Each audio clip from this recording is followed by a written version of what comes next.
Everyone welcome back to my YouTube channel Shri Gauri ముచ్చట్లు. So ఈరోజు అయితే చాలా స్పెషల్ వ్లాగ్ అనమాట. ఈరోజు మా డాడీ బర్త్డే. సో ఇది ఒక చిన్న క్యూట్ సింపుల్ వ్లాగ్.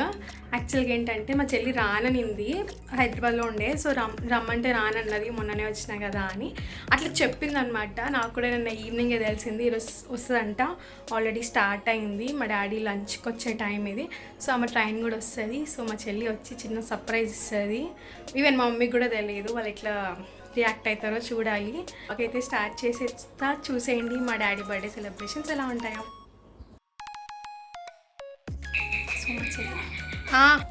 సో మా చెల్లి వచ్చిందనమాట. డోర్ బెల్ కొడుతుంది. మా మమ్మీ ఏమో వంట అన్నం మా అమ్మమ్మ వాళ్ళకి పెడుతుంది.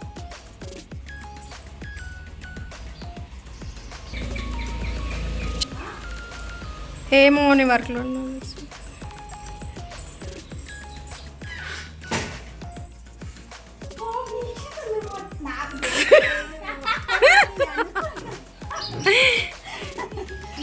సర్ప్రైజ్.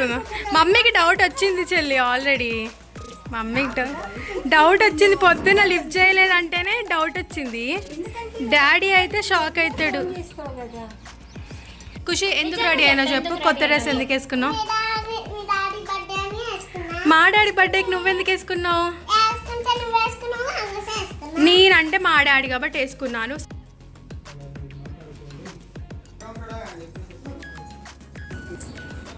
కామెడీ ఏంటంటే మా డాడీ వచ్చిండు, మా చెల్లింది నుంచి డోర్ వెనక వెయిట్ చేస్తుంటే మా డాడీ రూమ్లో రాకుండా వాష్రూమ్కి వెళ్ళింది. ఖుషి కూడా వెయిట్ చేస్తుంది. ఖుషి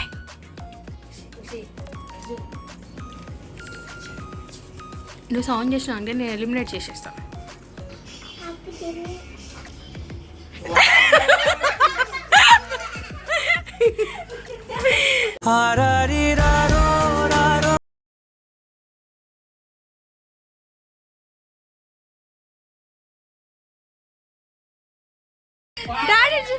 డాడీ సర్ప్రైజ్ అయినా డాడీ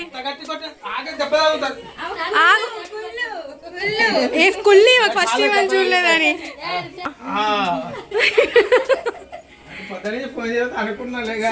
యాక్చువల్గా మా చెల్లి మార్నింగ్ ఫోన్ లిఫ్ట్ చేయలేదు. లిఫ్ట్ చేయకపోయేసరికి కొంచెం మా మమ్మీకి డాడీకి లైట్గా డౌట్ వచ్చింది. లిఫ్ట్ చేసి ఉంటే వచ్చేది కాదు. Good evening everyone. ఇప్పుడు మేమైతే రెడీ అయిపోయినాం. నేను రెడీ అయినా అండ్ మా చెల్లి రెడీ అవుతుంది. సో మార్నింగ్ నుంచి వర్క్ ఉండే అనమాట. వ్లాగ్ ఏం తీయలేదు. తను వచ్చింది అంటే మా చెల్లి వచ్చింది కదా, ఆ చిన్న సర్ప్రైజ్ వీడియో. దాని తర్వాత ఇప్పుడే అనమాట. ఇప్పుడు ఇక రెడీ అయినాము. యాక్చువల్గా అత్తయ్య వాళ్ళు కూడా వస్తా అన్నారు. సో అత్తయ్య వాళ్ళ ఇంటికి, అత్తయ్య వాళ్ళు ఇక్కడికి వస్తారా బయటికి అయితే ఏం తెలియదు. ఇంతకీ మా డాడీని సరిగా చూపించలేదు కదా. సో బర్త్డే బాయ్ మా డాడీని చూపిస్తా. Happy birthday daddy.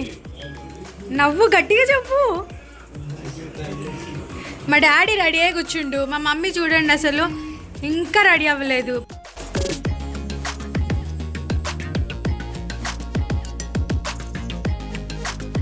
మేము ఒక ప్లాన్ అనుకుంటే ఒకటి అయిపోయింది. మా డాడీకి లాస్ట్ మినిట్లో ఫీవర్ వస్తే సో రెస్టారెంట్కి వెళ్ళలేదు, ఓపిక లేదంటే ఇంటికే పార్సల్ తెచ్చుకున్నాము.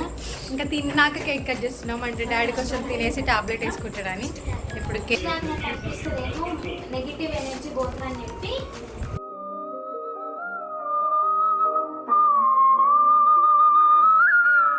యాక్చువల్గా మేమైతే రెస్టారెంట్కి వెళ్దాం అనుకున్నాం. అంటే మేము 4 మెంబర్స్ చాలా ఇయర్స్ అయిందనమాట, గుర్తు కూడా లేదు లాస్ట్ టైం ఎప్పుడు అలా రెస్టారెంట్ ఆర్ పార్క్కి వెళ్ళాము. అంటే ట్రిప్స్కి వెకేషన్స్కి వెళ్తాం కానీ ఇలా సపరేట్గా పార్క్కి వెళ్ళడం రెస్టారెంట్స్కి వెళ్ళడం అవైతే చాలా తక్కువ. సో అలా వెళ్దాము అనేసి అనుకున్నాం. బట్ లాస్ట్ మినిట్లో మా డాడీకి ఫీవర్ వచ్చిందనమాట. ఇంకా అసలు ఓపిక లేదు, వద్దనేసి అన్నారు. అందుకని ఇంట్లో డెకరేషన్ కూడా చేయలే. ఎలాగో బయటకు వెళ్తాం కదా, ఎవ్రీ టైం ఇంట్లోనే అవుతుంది అన్నట్టు అనుకున్నాం. కానీ డెకరేషన్ లేకుండా జస్ట్ అలా సింపుల్గా కేక్ కటింగ్ అయిపోయింది. మీరందరూ నా ప్రీవియస్ వ్లాగ్స్ ఫాలో అయ్యే వాళ్ళైతే మీకు అర్థమై ఉంటుంది కదా, నేను సెలబ్రేషన్స్కైనా ఇలాంటి స్పెషల్ మూమెంట్స్కైనా ఎంత ఇంపార్టెన్స్ ఇస్తాను. అంటే సెలబ్రేషన్స్ అంటే ఏదో స్పెషల్గా చేయాలని కాదు, బట్ ఎవ్రీడేలే కాకుండా కొంచెం స్పెషల్గా కొంచెం డిఫరెంట్గా ఏదన్నా ఉంటే అది మంచి మెమరబుల్గా ఉంటుంది అనేసి నా ఫీలింగ్. ఎవరి నుంచిది? ఇది మా అక్క తీసుకొచ్చింది అనమాట గిఫ్ట్. అక్క పెన్స్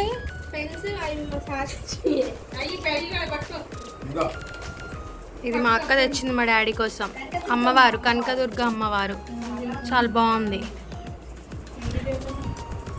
వ్లాగ్ ఎవరికి చెప్తున్నా అంటే వ్లాగ్లో నా సబ్స్క్రైబర్స్కి చెప్తున్నా అత్తయ్య.